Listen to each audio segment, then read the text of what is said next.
Dear students, आज हम class 9 की डीओई वर्कशीट 49 करने जा रहे हैं। लास्ट क्लास में हमने पढ़ा था कलेक्शन ऑफ डाटा, आंकड़ों का संग्रहण, कि हम आंकड़ों का संग्रहण कैसे कर सकते हैं।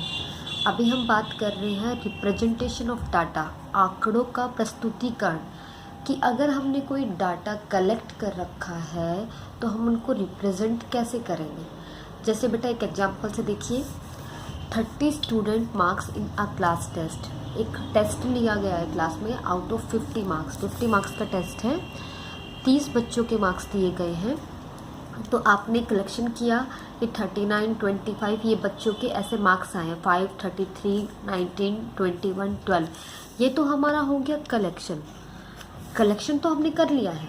लेकिन अगर मैं जानना चाह रही हूँ कि कितने स्टूडेंट्स के मार्क्स 2 आए हैं, कितने स्टूडेंट्स के 4 मार्क्स आए हैं, कितने स्टूडेंट्स के 5 मार्क्स आए हैं, तो इस डाटा को बार बार मुझे क्या करना पड़ेगा, बार बार मुझे इसमें से छटनी करनी पड़ेगी, उनको सिलेक्ट करना पड़ेगा कि 2 मार्क्स वाले कितने हैं। अच्छा, इस तरीके से अगर मुझे देखना है कि 4 मार्क्स कितने बच्चों के हैं, मुझे फिर इस तरीके से देखना पड़ेगा। तो ये काफ़ी कॉम्प्लिकेटेड, मुश्किल हो जाता है बेटा। तो डाटा का अरेंजमेंट बहुत ज़रूरी है, रिप्रेजेंटेशन बहुत ज़रूरी है, ताकि हम जो इन्फॉर्मेशन चाहते हैं वो हम इजीली फाइंड आउट कर सकें। अब देखिए, पहला तरीका तो आपका यही है कि आप इनको असेंडिंग या डिसेंडिंग ऑर्डर में लिखेंगे, आरोही या अवरोही क्रम में। तो 2 मार्क्स 2 बच्चों के आए हैं, 5 मार्क्स भी 2 बच्चों के आए हैं, यहाँ 12 मार्क्स कितने बच्चों के आए हैं, 4 बच्चों के आए हैं। लेकिन इस तरीके से अरेंज करना भी काफ़ी कॉम्प्लिकेटेड है कि आपको 2 छांट के लिखना, 2 आप छांट के लिखेंगे कितनी बार आया है।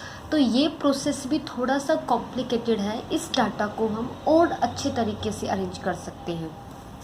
और वो और अच्छा तरीका क्या है बेटा आपका, फ्रीक्वेंसी डिस्ट्रीब्यूशन टेबल, उसको हम बोलते हैं फ्रीक्वेंसी डिस्ट्रीब्यूशन टेबल।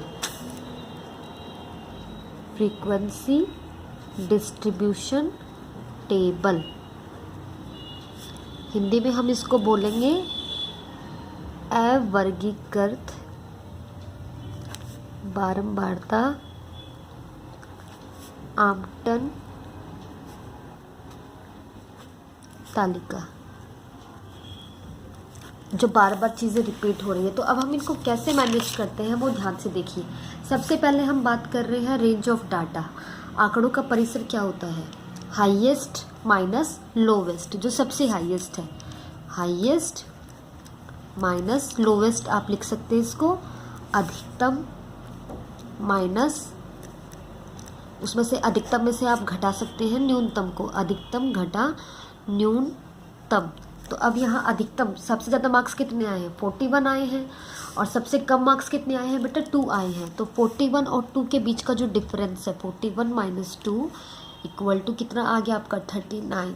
तो range of data, highest marks है या आपकी हाइट है या कुछ भी आपको डाटा दे रखा है, हाईएस्ट माइनस लोवेस्ट आपका क्या होता है, आंकड़ों का परिसर होता है, रेंज ऑफ डाटा। अब इन्हीं नंबर्स को अगर मुझे फ्रीक्वेंसी डिस्ट्रीब्यूशन टेबल में दिखाना है तो बेटा यहाँ आपके हमेशा 3 कॉलम बनेंगे। फर्स्ट कॉलम में जिसके बारे में आप बात कर रहे हो, अगर बच्चों के मार्क्स दे रखे हैं तो मार्क्स आएगा, एज दे रखी है तो एज आएगी, हाइट है तो हाइट आएगी, वेट है तो वेट आएगा। जिस भी चीज़ को आपको मेंटेन करना है, रिप्रेजेंट करना है, वो आपका फर्स्ट कॉलम में आएगा। सेकंड कॉलम हम बोलते हैं इसको मिलान चिन्ह, टैली मार्क्स। थर्ड आपका हमेशा आएगी फ्रीक्वेंसी, बारंबारता, की कौन सी चीज़ कितनी बार रिपीट हो रही है। बारंबारता किसकी, नंबरों की। किसकी बारंबारता बेटा, अंकों की। किसकी फ्रीक्वेंसी यहाँ पे दी गई है, मार्क्स की फ्रीक्वेंसी दी गई है। अब देखेंगे इस क्वेश्चन को अच्छे से। सबसे पहले ये तो मैंने आपको असेंडिंग डिसेंडिंग बताया था, बट ये फिर भी बहुत ज़्यादा कॉम्प्लिकेटेड होता है। तो हम यहीं से देखेंगे। सबसे पहले मार्क्स, जो सबसे पहले बच्चे उसके कितने मार्क्स आए हैं, 39। तो हम 39 के सामने एक इस तरीके से बना देंगे। उसके बाद आपका है 25, फिर 5 है, फिर 33 है, 25 फिर 5 है, फिर आपका 33 है। इसके बाद 19, 21, 12, 19 के सामने लगाएंगे, 21 के सामने लगाएंगे, 12 के सामने लगाएंगे। इसके बाद आपके पास दे रखा बेटा 41, 12, 21, 41, 12 के सामने एक और 21 के सामने एक और, इसके बाद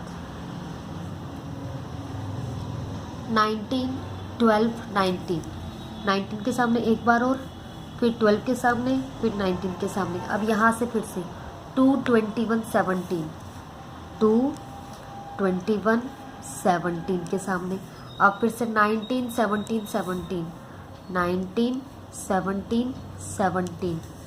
इसके बाद आपके पास आ जाएगा 41, 40, 12, 41, 40, 12। इसके बाद बेटा 41, 33, 19, 41, 33, 19। अब देखिए बेटा 19 के ऊपर कितने आ चुके हैं ऑलरेडी आपके, 1, 2, 3, 4 आ चुके हैं, और फिर से 19 मांग रहा है, तो आप इसको क्रॉस करके लगाएंगे, आप इसको क्रॉस करके लगाएंगे। अब 19 हमने लगा दिया है। हम कहाँ तक पहुँचे थे बेटा, 33 हो चुका था, 19 हो चुका था, फिर आ रहे थे हम किस पे, 21 पे, तो 21 पे फिर से लगाएंगे हम। अब इसके बाद 33, 5, 2, फिर 33 पे, फिर 5 पे, फिर 2 पे, फिर दोबारा से 21 पे ऑलरेडी 4 हो चुके हैं, तो पाँचवा हम लगाएंगे ऐसे। बेटा इसको भी आप इसी तरीके से क्रॉस करेंगे, 1, 2, 3, 4 इधर से आप लेकर आएंगे, डायगनली आप लगाएंगे। तो बेटा अब आपको काउंट करना है 1 और 2, यहाँ पे फ्रीक्वेंसी बारंबार, यानी 2 अंक कितने विद्यार्थियों के, 2 विद्यार्थियों के, फिर ये भी 2 विद्यार्थियों के, ये 4 विद्यार्थियों के, 3 विद्यार्थियों के, ये 4 स्टिक ऐसी, और 5वीं इसके ऊपर डायगनली है। फिर से बेटा 4 बनाते हम, फिर 5 आता तो इसके ऊपर लेके जाते, ये भी 5, 1, 3, 1, 1, 3, कुल देखिए कितना बन रहा है, 2 और 2 4, 4 और 4 8, 8 और 3 11, 11 और 5 16, 16 और 5 21, 22 और 3 25, 25 और 5 30, यानी 30 विद्यार्थियों के अंक है। हमारे पास कितने विद्यार्थी थे, 30 ही थे। अगर ये 30 से ऊपर या नीचे जाता है, इसका मतलब या तो आपने कोई छोड़ दिया है या आपने ज़्यादा काउंट कर लिया है, तो आपको टोटल करके ज़रूर देखना है बेटा। इसके बाद हम नेक्स्ट क्वेश्चन पे चलेंगे। उन्होंने फिर से आपको 30 स्टूडेंट्स का ब्लड ग्रुप दे रखा है, 30 विद्यार्थियों का ब्लड ग्रुप। आपको फ्रीक्वेंसी डिस्ट्रीब्यूशन टेबल बनानी है इसकी, अवर्गीकृत बारंबारता आमंत्रण तालिका। इसके बाद आपको ये बताना है कि सबसे कॉमन ग्रुप, सामान्य ग्रुप जो आसानी से मिल जाता है, जो ज़्यादा लोगों का होता है वो क्या है, और जो बहुत ही कम लोगों का ब्लड ग्रुप होता है वो क्या है। तो 4 आपके ब्लड ग्रुप दे रखे हैं यहाँ पे, A, B, O और AB। तो हमने फिर से वही पहले ब्लड ग्रुप था वो बना लिया, फिर उसके बाद मिलान चिन्ह टैली मार्क्स बना लिया, फिर हमने बना लिया बारंबारता। अब ये देखिए A, B, O, O, AB, A, B, O, फिर से O, फिर AB, सामने लगाते जाएंगे।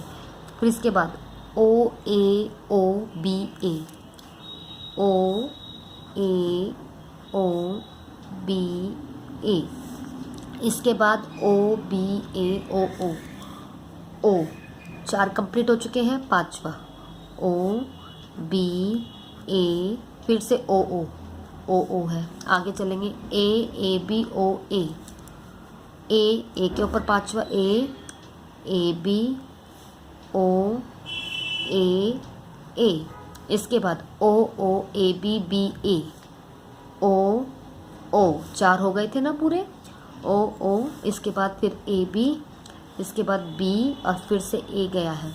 इसके बाद लास्ट में O, B, A, B, O, O, B के 4 हो गए हैं, तो 5वां इधर, A का एक और, B फिर इधर और फिर से O। तो अब हम काउंट करेंगे। ये देखिए बेटा, ये जो आपका पेयर बनता है, ये जो भी जोड़ा बनता है, ये 5 का है, 1 2 3 4 और ये 5, 5 और 4। A ब्लड ग्रुप 9 बच्चों का है, 5 और 1 6, 5 और 5 10 11 12 और ये 3। कुल आपका कितना आना चाहिए, टोटल आपका बनना कितना चाहिए, 30 विद्यार्थियों का कर रहे थे आप, तो 30 बनना चाहिए। 9 और 6 15, 12 और 3 15, 15 और 15 कितना बन गया 30, यानी आपने बिल्कुल ठीक लगाया है। अब ध्यान से जो 2 क्वेश्चन है कि कॉमन ब्लड ग्रुप, अधिक सामान्य रक्त समूह, इनमें से सबसे जो सामान्य कॉमन है, जो सबसे ज़्यादा बार आया है यानी O, और रेयरेस्ट जो बहुत ही मुश्किल से मिलता है, जो बहुत ही कम लोगों का होता है, वो क्या है AB। AB आपका विरलतम रक्त समूह है AB।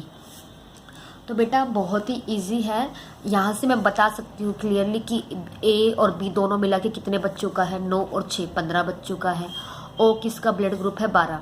अगर मुझे यहाँ से पूछा जा रहा है तो मुझे बार बार काउंट करना पड़ेगा। तो ये है आपकी डाटा की रिप्रेजेंटेशन, ताकि आपको जब भी उसकी ज़रूरत पड़े आप उसको ईजिली रिट्रीव कर पाए। अब इसके बाद फिर से देखिए, number of children in 40 families, 40 परिवारों में जो बच्चों की संख्या है, या तो 0 है, कोई भी बच्चा नहीं है, या 1 बच्चा है, या 2 बच्चे हैं, या 3 बच्चे हैं, या 4 बच्चे हैं। तो मैंने नंबर ऑफ चिल्ड्रन को यहाँ लिख दिया है। इसी डाटा को आपको फ्रीक्वेंसी डिस्ट्रीब्यूशन टेबल में दिखाना है, बस अवर्गीकृत आमंत्रण श्रेणी में, बारंबारता आमंत्रण श्रेणी में। तो देखिए सबसे पहले 1 2 2 2, तो 1 के सामने 2 2 2, इसके बाद 1 1 1 3, 1 1 1, फिर 3 के सामने। बहुत ध्यान से करेंगे बेटा, गलती होने के चांसेस होते हैं यहाँ पे। 2 1 2 3, 2 1 1 इसके ऊपर आएगा, फिर से 2 इसके ऊपर आएगा, और फिर 3, 4 2 0 0, 4 2 0 0, 4 4 3 2, 4 4 3 2।